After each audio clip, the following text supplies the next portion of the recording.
One of the oldest cities in England and one of the most haunted, supposedly. Today in the channel we are going to visit some of the most haunted pubs of York.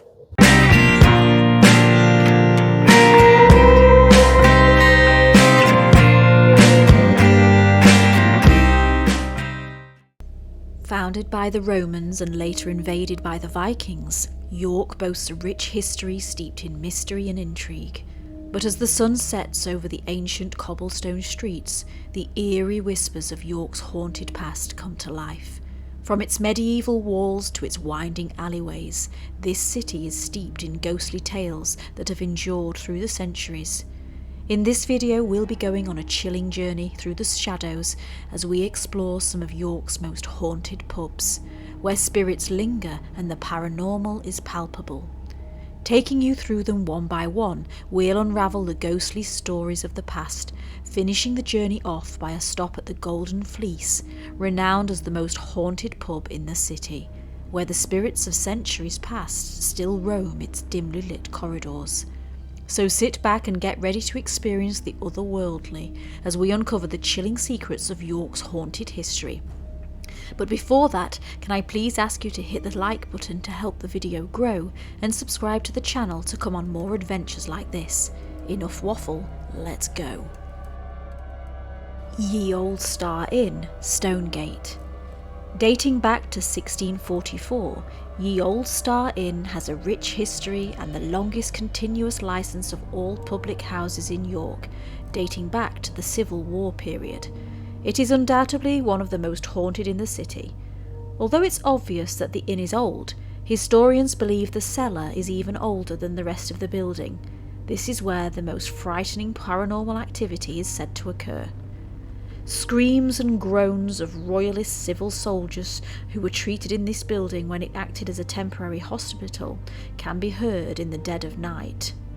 There's also an old lady wearing black clothes who is often seen on the staircase. Many a time she is seen by young children who are visiting the pub. To top it off, there are two black cats. Legend says the cats were bricked up between the pillar between the door and the bar here. The tradition of burying cats in the walls goes back a long way throughout Yorkshire, believed to protect the building against both fire and bad luck. Customers who have brought their dogs in have experienced the dogs growl and bark at the pillar, where to the human eye it appears there is nothing there.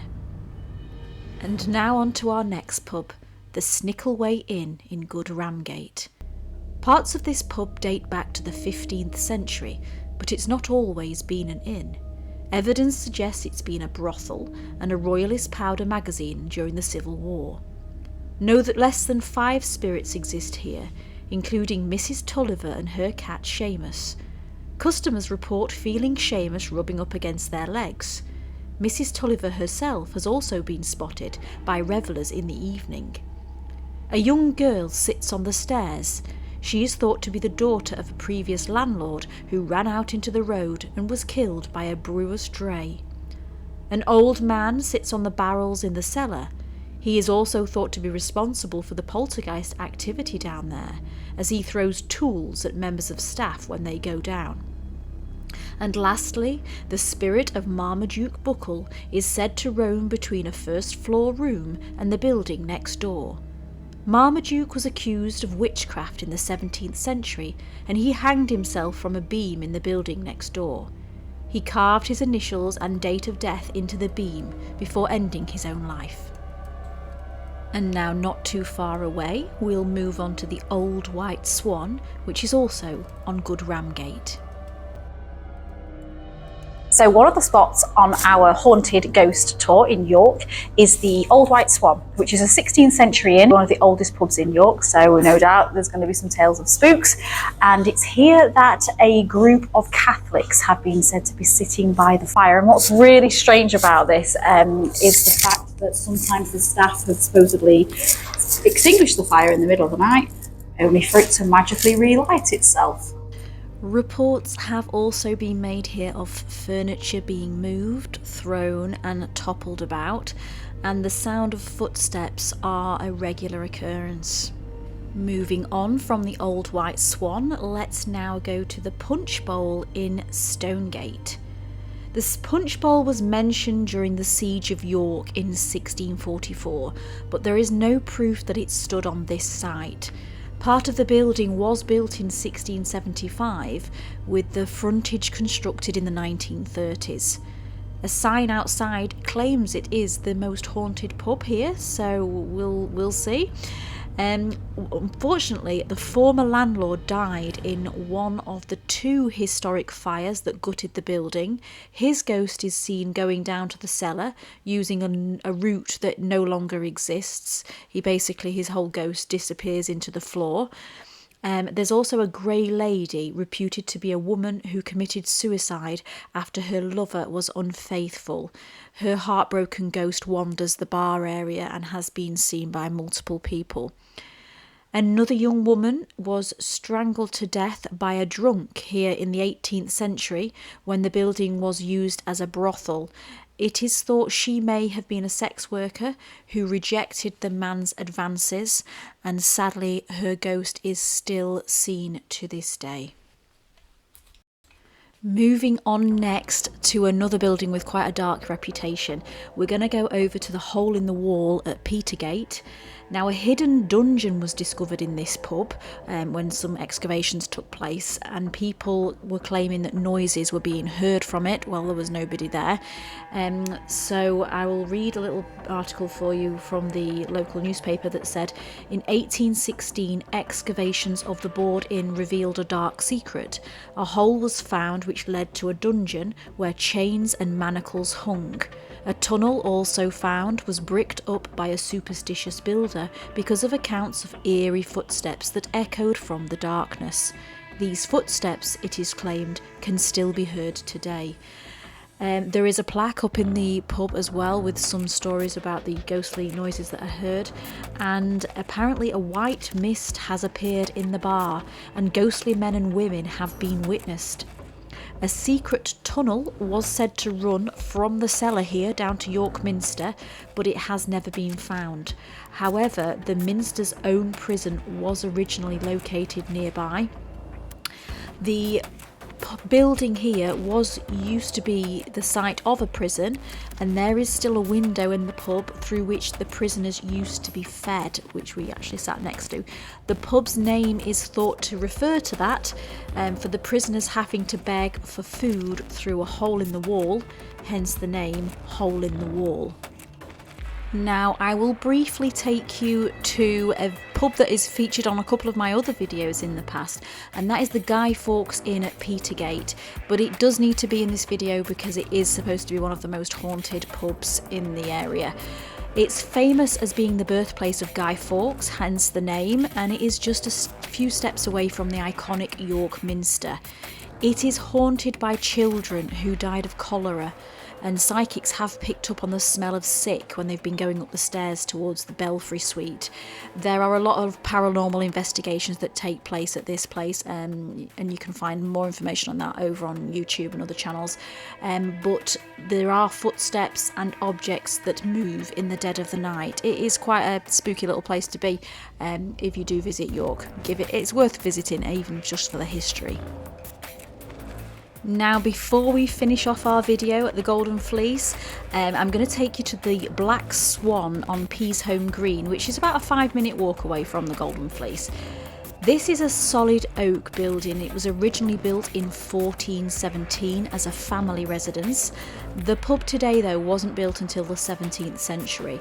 There are a few ghosts here, one of them very, very strange indeed. There's a man in a bowler hat who is often seen pacing the rooms of the pubs, tutting as if he's waiting for someone to arrive. There's also a beautiful woman with long black hair and a white dress who is said to look into the fireplace. But the strangest one is a pair of male legs that are seen walking around the landlord's living quarters. Just legs, nothing else. Sadly, there is a small boy known to the staff as Matthew. He's frequently seen in the bar and passageway, and Matthew is dressed in Victorian-style clothes, and he is reportedly a pickpocket. A couple of other ghosts include a highwayman known locally as Jack. He appears irregularly in the kitchen, dressed in his riding boots and a long black cloak, and he can be heard singing along to Irish folk songs in the corner of the bar late at night. So quite a character, that one. And lastly, a black cat. A large black cat is seen to wander around sometimes. So it seems there's got quite a few cat ghosts over here in York. What do you think about that? Let me know in the comments. And finally, the one that we were most looking forward to, the Golden Fleece, which can be found at 16 Pavement in York. It's infamously York's most haunted pub. The Golden Fleece is believed to be the home of no fewer than 15 spirits. This early 16th century inn dates back to 1503, and it is one of the oldest in the city, like some of the others. And its ghostly sightings include most popular one being One-Eyed Jack, who is dressed in a red coat uniform and holding a pistol. And of course he's missing an eye, hence the One-Eyed Jack. He's also joined by a grumpy old man, and both of them are sat often in the bottom bar area. That's where they're often spotted. A young boy is also seen in the top bar. He's believed to be the ghost of a boy who was trampled to death by a horse outside the inn during the Victorian era. Very, very sad story, that. Then we have a Canadian airman named Jeff Monroe, who died in 1945. Jeff unfortunately fell to his death from one of the upper windows of the hotel during World War II, and his ghost is seen in full uniform.